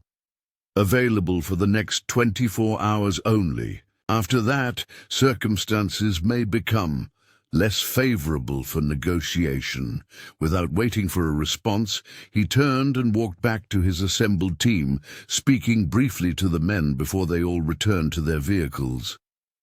As they drove away, Rebecca noticed one of the security-type men watching the house intently, speaking into a phone or radio device. Back inside, the atmosphere was tense. "That was definitely a threat," Dr. Chen stated, stopping her recording. "We should take this to the sheriff immediately." "And tell them what?" Rebecca asked. "That Preston made a generous offer with vague warnings attached. It's his word against ours about what he implied. Dr. Patel had been examining the medallion during the confrontation. Whatever this is connected to, it's clearly valuable enough that the Prestons have pursued it for generations. That kind of determination suggests something far beyond ordinary agricultural benefits." Rebecca nodded, her resolve hardening. "Preston said his associates confirmed their suspicions during their trespassing last night. They must have found something we haven't yet discovered." "The cemetery," Lily suggested. "We disturbed the ground there yesterday, cleared the graves. They might have seen signs of our work, or the locations where we dug up the clay pots," Rebecca added. "We need to figure out what connects all these elements before Preston makes his next move." Dr. Patel held up the medallion, turning it to catch the light. "I've been thinking about these symbols that don't correspond to known celestial bodies. What if they're not stars or planets at all? What if they're locations, specific points on the land itself?" The suggestion resonated with what they'd already discovered. Rebecca spread out a property survey map on the table, and Dr. Patel placed the medallion over it, aligning the cardinal directions. "If we treat these unknown symbols as terrestrial rather than celestial markers," Dr. Patel explained, "and scale the medallion pattern to the property boundaries." She marked several points where unusual symbols intersected with the property lines. To Rebecca's surprise, 4 of the points corresponded exactly with where they'd found Eleanor's clay pots. But there was a 5th point near the center of the property that they hadn't yet explored. "What's at this central location?" Dr. Chen asked, pointing to the 5th marker. "Mom, was that—" Lily began. "I don't know," Rebecca replied, "but I think we're being watched." Back at the farm, they worked together to install the new locks and security lights. The physical labor helped channel Rebecca's growing anxiety into something productive. By late afternoon, the house felt more secure, though she knew determined intruders would find a way in if they really wanted to. "Should we call the sheriff?" Lily asked as they took a water break on the porch. Rebecca considered the option. "And tell them what? That a developer made us a generous offer we rejected? That we found a replica of a medallion that was stolen 50 years ago? That we think we're being watched but have no proof?" She shook her head. "We need more concrete evidence before involving authorities." After dinner, they decided to look for the family cemetery Martha had mentioned. The eastern ridge was about a quarter mile from the house, a gentle slope rather than a dramatic elevation. As predicted, the area was overgrown, with tall grasses and young trees reclaiming what had once been cleared land. Just as the setting sun cast long shadows across the property, Lily spotted it, a low stone wall emerging from the vegetation, encircling what appeared to be a small burial ground.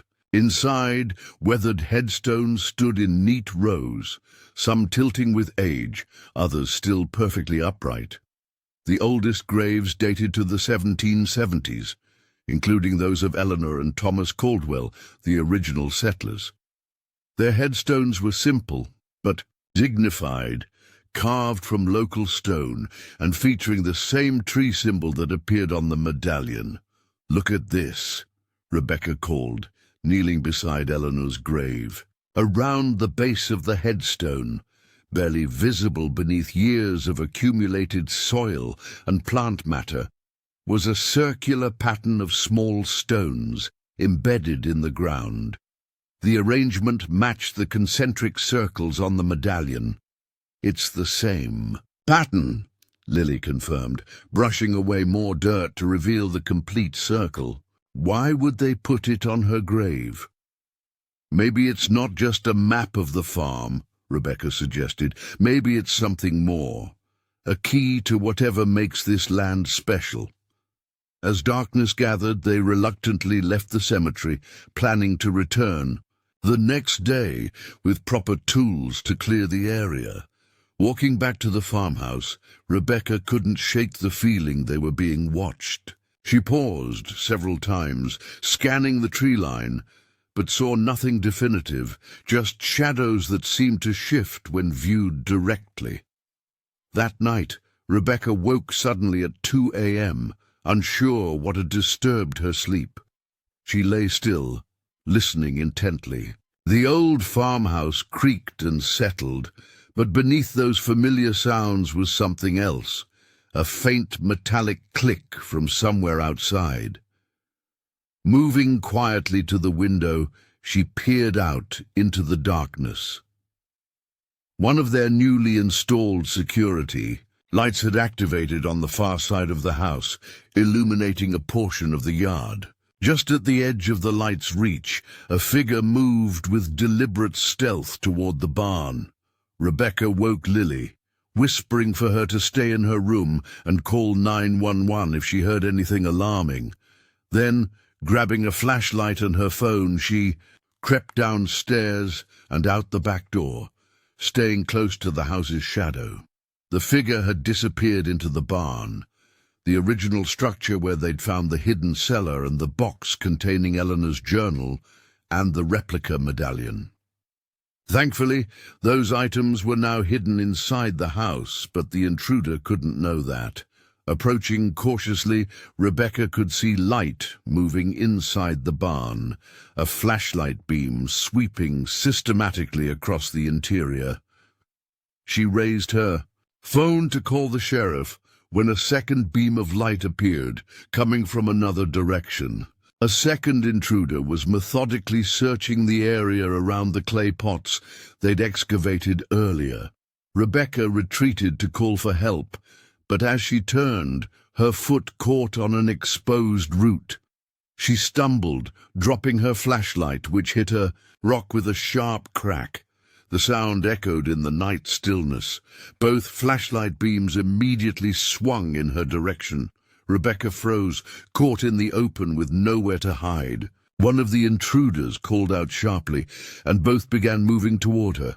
Abandoning stealth, Rebecca ran for the house, dialing 911 as she moved. Behind her, she heard the pursuers gaining ground, their footfalls heavy and purposeful. She reached the back porch as the emergency operator answered, gasping out the situation and her address, before rushing inside and locking the door. Lily was at the top of the stairs, face pale with worry. "Mum, get back in your room and lock the door," Rebecca ordered, moving quickly to check that all windows and doors were secure.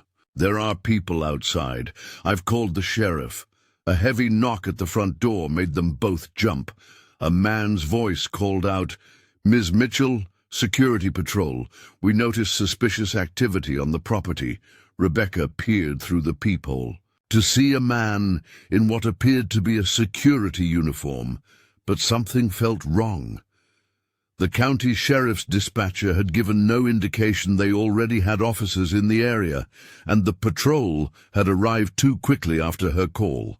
"Please show your identification," she called through the door. There was a pause, then, "Ma'am, we need to check the property. There may be intruders."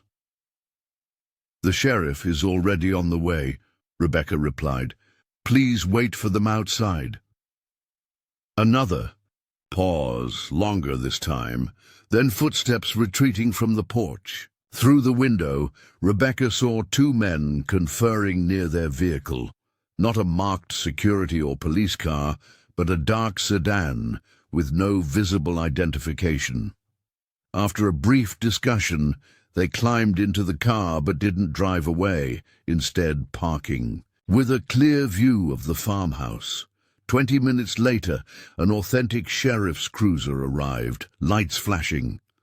The sedan quickly departed as the deputy approached the house. Rebecca let the officer in and explained the situation, including her suspicions about the security patrol that had arrived suspiciously fast after her 911 call.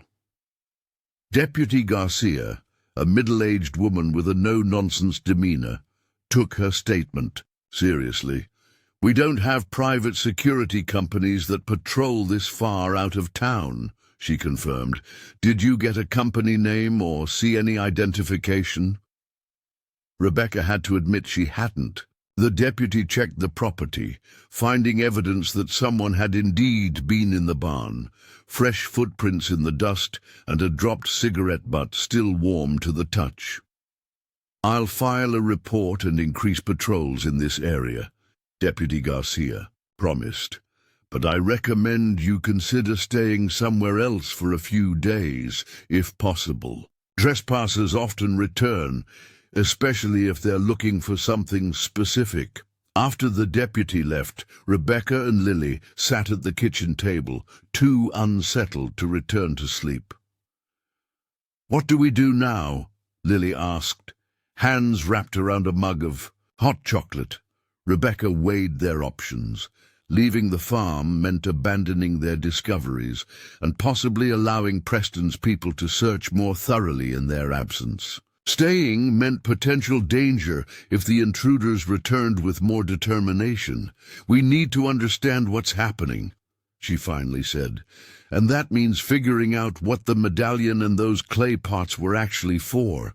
Tomorrow, we're going back to the family cemetery to get a better look at that pattern on Eleanor's grave.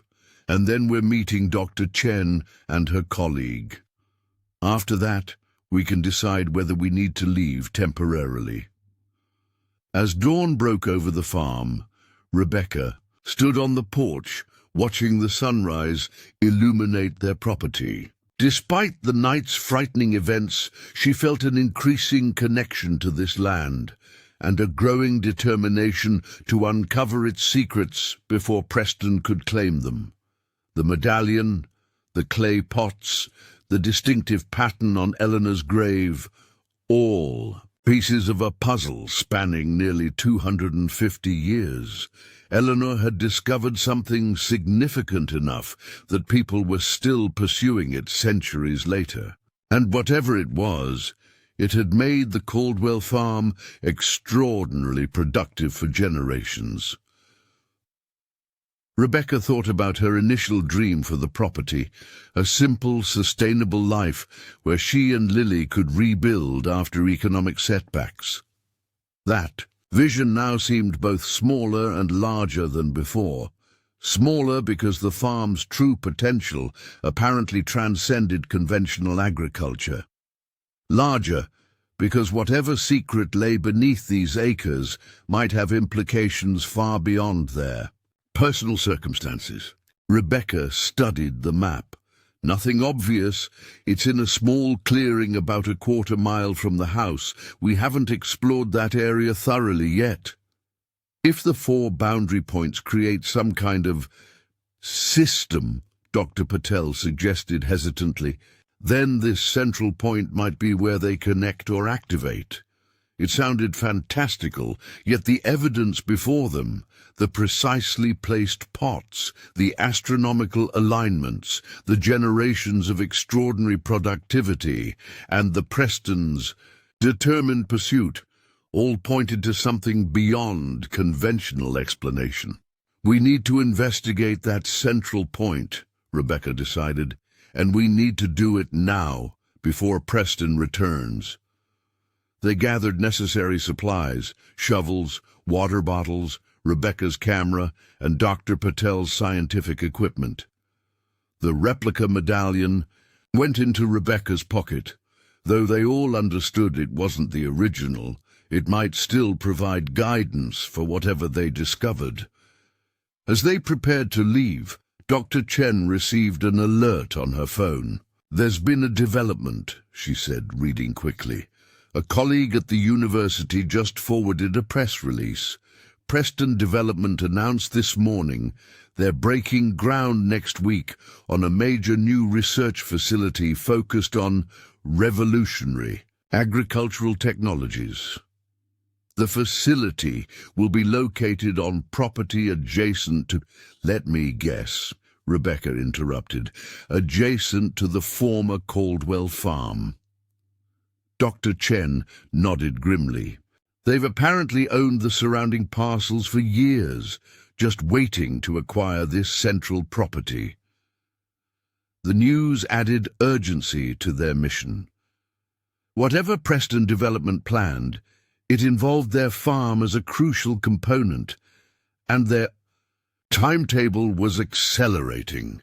The 4 of them set out toward the central point marked on their map, following a faint trail through fields long unplanted. The summer heat pressed down as they walked, cicadas buzzing in the tall grass around them. Rebecca found herself studying the land with new eyes, wondering what secrets it held beneath its seemingly ordinary surface. The clearing, when they reached it, appeared unremarkable, a roughly circular area about 30 feet across where grass grew shorter than in the surrounding fields. No structures were visible, no obvious signs that this spot held special significance. "This is definitely the place indicated on the medallion," Dr. Patel confirmed, checking her calculations against the physical location. Rebecca felt an unexpected sense of disappointment. She'd half expected to find some obvious feature, a stone structure perhaps, or signs of prior excavation. Instead, there was just grass. "Maybe we need to dig," Lily suggested, voicing what they were all thinking. They began carefully excavating the center of the clearing, taking turns with the 2 shovels they'd brought. About 2 feet down, Rebecca's tool struck something solid. Switching to hand trowels, they gradually exposed what appeared to be a stone surface, flat, smooth, and clearly manufactured rather than natural. Further excavation revealed a circular stone approximately 6 feet in diameter. Its surface was intricately carved with the same pattern found on the medallion, but larger and more detailed. At the very center was a small, circular depression that looked exactly the right size, too. "Hold the medallion. It's a keyhole," Lily breathed, staring at the depression. Rebecca removed the replica medallion from her pocket, studying it, and then the carved stone. "If this was designed for the original, I don't know if the replica will work." "There's only one way to find out," Dr. Chen said quietly. The tension was palpable as Rebecca knelt beside the stone and carefully placed the replica medallion into the central depression. For a moment, nothing happened. Then, with a faint but distinct click, The medallion settled into place, fitting perfectly despite being a reproduction. A low, humming vibration began emanating from the stone, so subtle they felt it more than heard. The carved lines, seemed to shift slightly, though when Rebecca blinked and looked again, they appeared unchanged. "Something's happening," Dr. Patel whispered, her scientific skepticism momentarily suspended by what they were witnessing. The vibration intensified, spreading outward from the stone in concentric waves they could see rippling through the surrounding soil. In the distance, at points corresponding to where they'd found the clay pots, brief flashes of light pulsed in sequence, as though energy was flowing along invisible lines connecting the boundary markers to this central stone. "It's activating," Rebecca realized. "The whole system, whatever it is coming back online." The vibration continued to intensify, the humming becoming audible now, a resonant tone that seemed to harmonize with the natural sounds around them. The ground beneath their feet warmed perceptibly, and the air above the stone began to shimmer, like heat rising from sun-baked asphalt. "Remarkable," Dr. Chen whispered, her scientific training momentarily overwhelmed by the inexplicable phenomenon unfolding before them. "The energy pattern appears to be following the exact configuration marked on the medallion." From their vantage point in the clearing, they could see the pulses of light at the boundary points growing stronger, more sustained.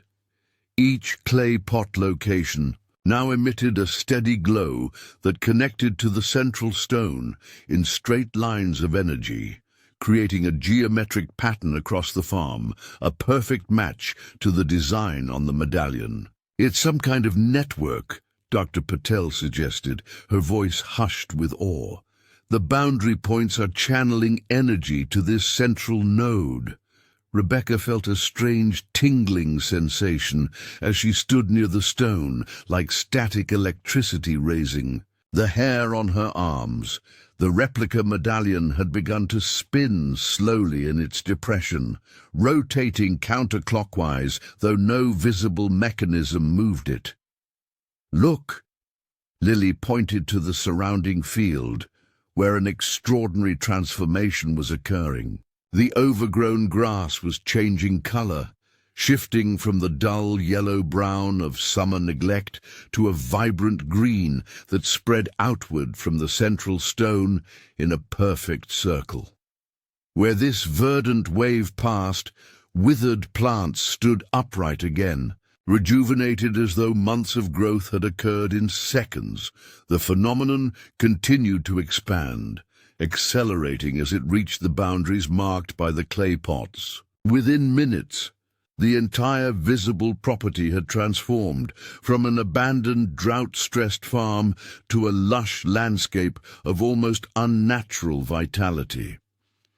"It's not just affecting the grass," Rebecca observed, pointing to a nearby apple tree that had been barely clinging to life. Before their eyes, new leaves unfurled from its branches, followed improbably by blossoms that opened and transformed into small fruits that swelled visibly.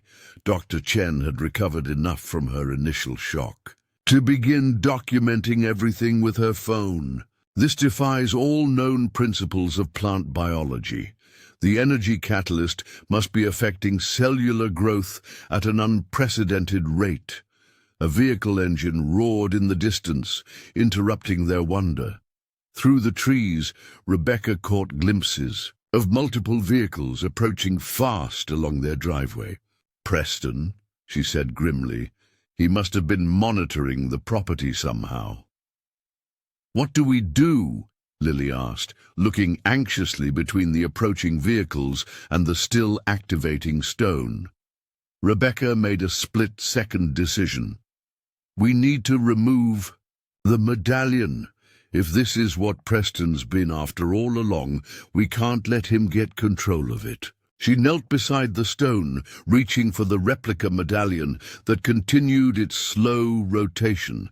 As her fingers touched its surface, a jolt of energy passed through her body, not painful but intense, like plunging into cold water. Images flashed through her mind in rapid succession. Eleanor Caldwell placing clay pots in freshly dug holes, generations of Caldwells standing where she now knelt, and most surprisingly, glimpses of people who preceded the Caldwells, indigenous peoples, and before them others whose appearance and clothing were unlike any historical cultures she recognized. The vision ended as abruptly as it began. Rebecca grasped the medallion firmly and lifted it from its depression. The humming immediately began to subside. Though the landscape changes remained, the farm stayed vibrantly rejuvenated. "What happened?" Dr. Chen asked, seeing Rebecca's stunned expression. "I saw history," Rebecca managed, tucking the medallion securely in her pocket. "This system predates the Caldwells by centuries, maybe millennia. They discovered it, learned to use it, became its caretakers." The vehicles were visible now. Preston's SUV leading a small convoy that included a large truck with scientific equipment visible in its open bed. They had perhaps 2 minutes before confrontation became inevitable. "We need to fill in this excavation," Rebecca decided. "Hide what we found." They worked frantically, shoveling dirt back over the stone. They had barely finished concealing the most obvious evidence when Preston's vehicles pulled up at the edge of the clearing. Blake Preston emerged first, followed by men in security uniforms and others in lab coats who began unloading equipment. Preston surveyed the clearing with narrowed eyes, immediately noting the dramatic transformation of the surrounding landscape. When his gaze fell on Rebecca and her companions, his expression hardened. "Miss Mitchell," he called, striding forward, "I see you've been busy." He gestured to the rejuvenated fields, and apparently quite successful, activating the system without. "Proper understanding is extremely reckless." "I don't know what you're talking about," Rebecca replied evenly, though the medallion seemed to grow warmer in her pocket. Preston's laugh was cold.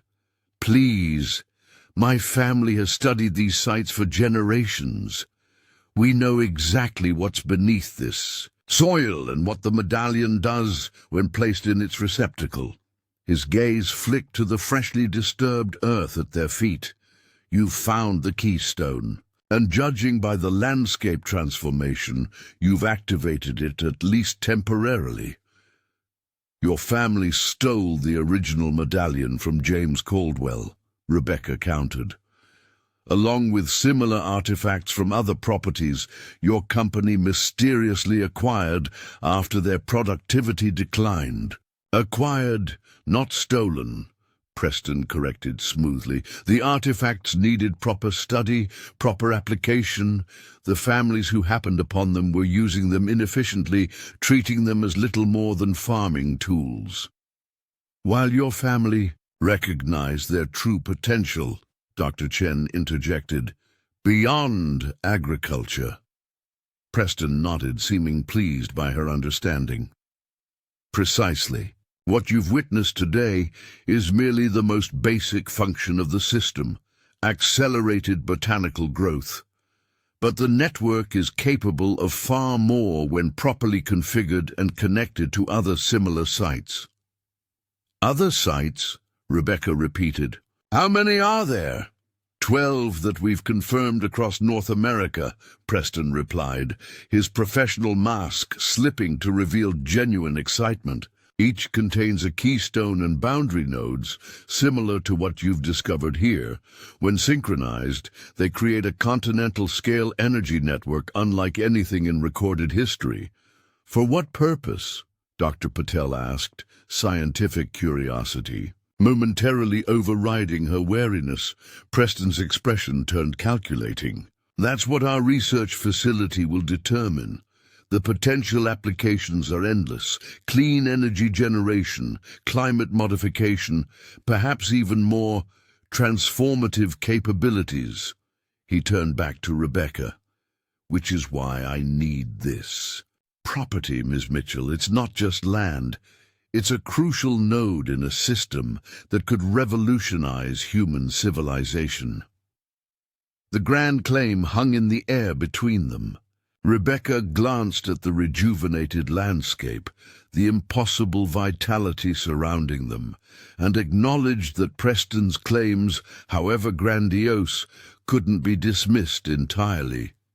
"If what you're saying is true," she said carefully, "then this technology shouldn't belong to a private corporation. It should be studied openly, its benefits shared globally." Preston's smile turned condescending. "A lovely sentiment, but my family has invested generations in locating and understanding these sites. We've earned the right to control their development." His tone hardened. "Now, I believe you have something that belongs to us, the medallion you used to activate the keystone." Rebecca felt the weight of the replica in her pocket. Preston, apparently, didn't know it wasn't the original, the one his family had stolen decades ago.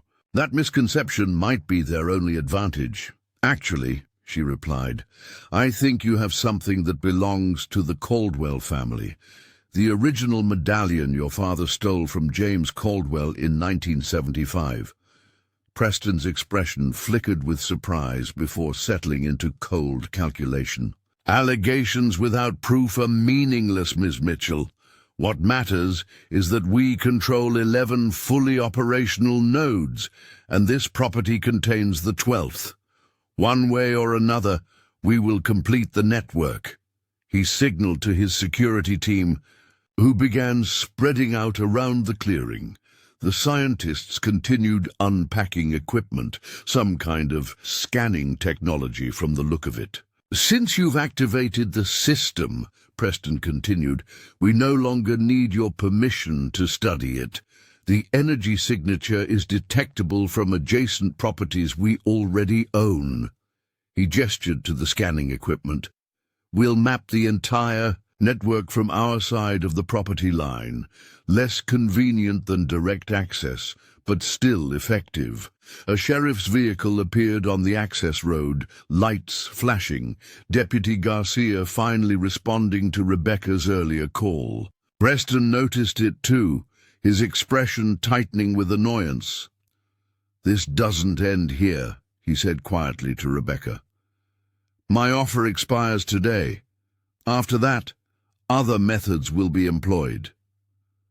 With a final warning look, he returned to his team immediately, adopting a cooperative demeanor as Deputy Garcia approached.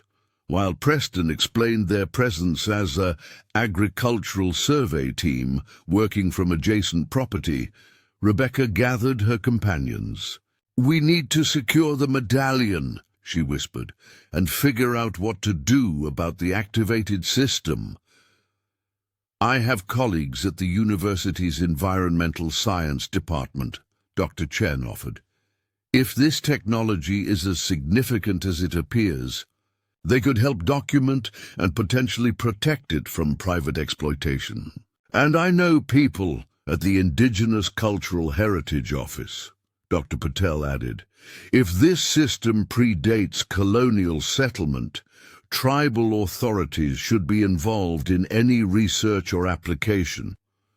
The deputy finished speaking with Preston and approached Rebecca's group. "Everything all right here, Miss Mitchell? This is quite a crowd for a farm visit." Rebecca explained the situation in general terms, Preston's pressure to sell, the trespassing incidents, and his current survey from the property line. The deputy seemed skeptical of Preston's explanation, but acknowledged he wasn't currently breaking any laws by conducting scans from land his company owned. "I'll file another report," Deputy Garcia promised, and request increased patrols, but without evidence of direct threats or trespassing, there's a limit to what we can do.